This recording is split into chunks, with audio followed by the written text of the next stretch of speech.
Hello, हा बालू बरोबर. काय म्हणतो? काय नाही, ते मोजणी आणतो म्हणले, ते केव्हा आणणार? आणि पैसे भरलेले आहेत ते, आता येईल त्याला वेळ लागायला थोडा. बरं बरं बरं. तरी काय झालं? तरी किती वेळ लागेल? आता त्याने 2-3 महिन्याचा कालावधी दिलता आम्ही, आता पाडव्याला भरलेच पैसे. बरं, या महिन्यात होईल का नाही? आता आता 1 महिना बाकी आहे अजून, आता 15 दिवस काहीतरी. आता काय सांगावं त्याचं? बरं बरं आपण होईल तितकं तर लवकर प्रयत्न केलते ते. बरं बरं बरं. काय झालं? काय नाही, तेच विचारावं म्हणलं. तुम्ही आणतो म्हणले होते ना, म्हणून म्हणलं. हो आणतो म्हणलंय, पण आता ते आपण त्या शासनाच्या याच्यानुसार आहे ना, त्याला वेळ लागायला, त्याच्यानुसार आपण काय करणार आहे? बरं बरं बरं. हम्म. कसं आहे बोलता, तुम्ही काय मग घोडं मारले नाही, मी काय का तुमच्या घोडं मारला? उद्या आपल्या धुऱ्यात होत्या किरकिऱ्या व्हायला विनाकारण घेण्यानंतर. हो ना, आमचं काहीच म्हणणं नाही. आमचं काय कोणाला अजिबात तू बघतो का कोणाला त्रास नाही, काही नाही. हा विनाकारण किरकिऱ्या व्हायला बरं. नाही, आपलं काय प्रश्न काय त्याचा? किरकिरीचा काही विषय नाही, काही नाही. आपण कधी तुला काय म्हणलं का मला सांग तू? हे बघ, मग काय म्हणणं नाही, मग काय विनाकारण कोणा खेड्याचा मोटिव्ह नाहीये. मला कसं असते, तिकडून गिराट ह्या आणि गिराट ह्या म्हणा गेले की राग येते, काय बोलावं तरी काय, नाही तरी काय, असं होते. दुसरा काही विषय नाही. अरे आम्ही कधीच कुणाच शेजाऱ्याला काही त्रास दिलेला नाही, काहीच नाही. तुला तर माहिती आहे. हा? आणि तुम्हालाही आमचा काही त्रास नाही बाबा. कसं होतं ते गेल्या वर्षी बाबा म्हणलं तुमचं तोडून घ्या, पाणी मोकळं जाते. बाकी दुसरा काय विषय होता मला सांग त्याच्यामध्ये? काहीच नाही ना, विषयच नाही दुसरा ते. मग आम्ही काय त्याच्यापेक्षा, आता तुझी माय म्हणली बाबा हे तोडू नका, आम्ही तोडून घेतो. नंतर तुम्ही तोडूनही घेतलं नाही, आम्ही आमच्या बाजूचं तोडून घेतलं.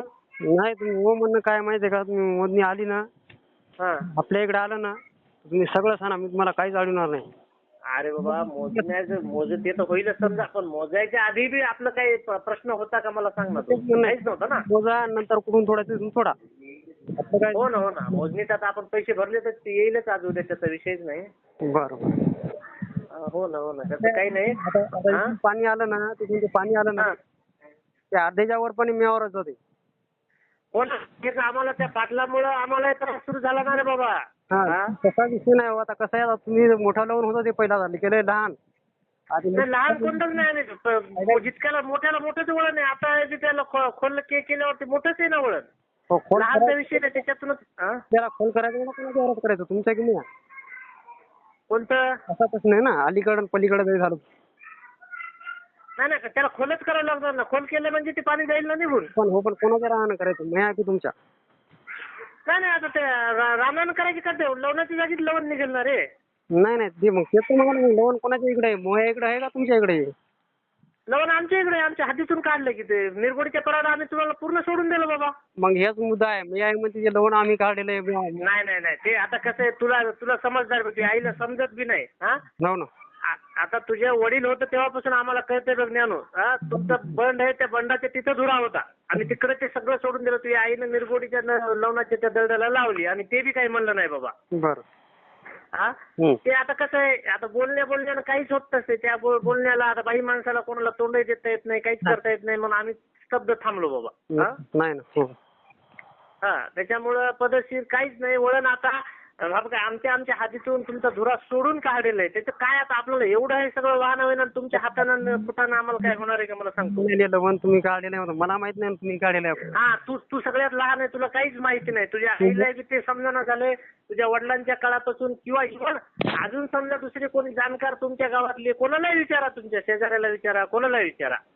आता मला सांग ना जानू, आम्हाला आमचं इतकंच सरलं तर तुझ्या याच्यासाठी कशाला आम्ही तुमचं पूर्ण सोडून देऊन, आणि तुला वाटत असेल ना बघा, आपण तुझं रान मोजून बघ. कधीतरी आमच्या इकडे आलं तर तू सांग, कधी सांग आम्हाला. तुझ्यासोबतही मी कधी मोजू लागतो. हो, त्याचा विषय नाही. किंवा आमचं मोजू लाग बाबा, त्याचा काही विषय नाही. आम्हाला तसं गाडीचं कोणाला होईल, प्रत्येक शेजाऱ्या सांग आम्हाला चांगलंच राहावं वाटते, कारण आम्हाला कुठं वेळ आहे मला सांग की तू. काय की मग यायचं म्हणणं काय ते माहितीये का? हा, पहिला वडा आहे का आमचा, वराणामधून ते आकड्याच्या पुढून जात होता म्हणे. तुम्ही आईच्या सांगा बरं, मला माहित नाही काय खरं काय खोटं ते.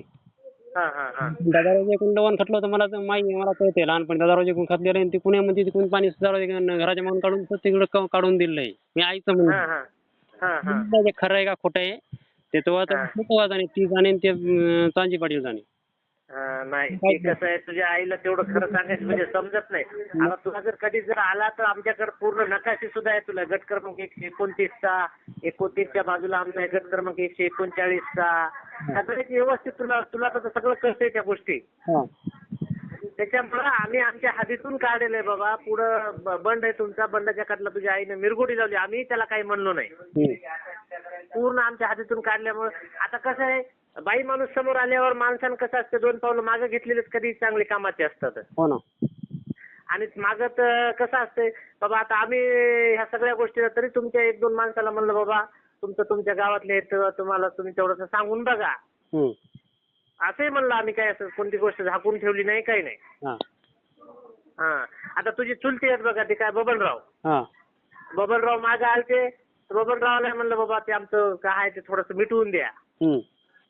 असं म्हणजे आम्हाला काहीच असं झाकून नाही. तू कोणताही माणूस आण, काही आण तुला जे माणसं म्हणताल ते आम्ही मान्य करतो बस. त्याच्यामुळं त्या मिरगोडीचे आराड पूर्ण आम्ही आमच्या हद्दीतून काढलेले राजे, त्याचा काहीच विषय नाही. हा असं आहे ते. तू लहान होतास, तुला कळत नाही. आता गजूला माहित होतं किंवा तुझे वडील होते त्या काळामध्ये, आम्हाला माहित होतं. बरं असं ज्या मला फक्त एकदा क्लिअर करून द्या काय मिटून टाका. हो काय अडचण नाही. करा, कारण कसं आहे आता समजा तिकडून पाणी आलं तर सगळं मॅचवर जाते. हो ना तेच कटकट आहे. तेच आता त्या दिवशी बी आता त्या इलाजच्या पोराला म्हणलं बाबा ते काठवून सगळे फुकून दे, पाणी मोकळं जाते, तर त्याने अजून तोडून तसंच वकडे तिकडे टाकले ते सगळे. काय असं आहे ते. चालतंय, काय अडचण नाही. तुला काही अडचण आली तर विचारच कर. त्यांचा काही विषय नाही. मग म्हणणं हेच आहे का, पाणी तर येणार आहे, इकडे पाणी आल्यावर वाढत मेवावरच पाणी जाते. आता मला काही इकडे पलीकडे करायला गेलं तर मग घरी किरकिरी करते मी असं.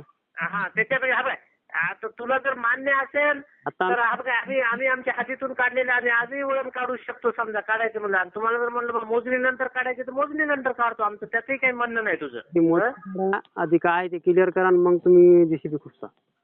हा त्याचं काय अडचण नाही. आता ते पैसे तर भरलेलेच आहेत, जे होईल ते जिकडे येईल तिकडे निघेलच की. त्याचं काय कटकटीचा काही विषय नाही. आम्हाला कुठं कटकट बसायची मला सगळी. सर मोजणी यावर्षी येणार नाही तर मग आता यावर्षी तर समजा पांढऱ्या अर्ध्याच्या वर पाणीमुळे इकडे वाहून जाते, खरडत आहे. मग आता एक काम करा, आता यावर्षी जर मोजणी आता लेटच होईल असं वाटायला, फक्त ते तुझ्या तुकडचं तेवढं साफ करून घे, आमच्या इकडचं आम्ही आमचं सगळं साफ करून घेतो. एवढं वर्ष जाऊ दे, मग आता मोकळं काय करतो. त्यातला केरकचरा तेवढा काढून घेऊयात. पुढे दिवाळीपर्यंत तर नक्कीच येते. आता पावसाळ्यात तर शक्य होते ना, पावसाळ्यात आले ते चिखलाने मोजता येते की नाही काय माहिती. नाही पावसाळ्यात नाही. पावसाळ्यात काय की आमच्याकडून थोडं कामानिमित्त लेट झालं. आम्ही दिवाळीला भरला असलं तर आतापर्यंत येत होती ती. ठीक आहे. असं हे बघ ना. ठीक आहे चालतं.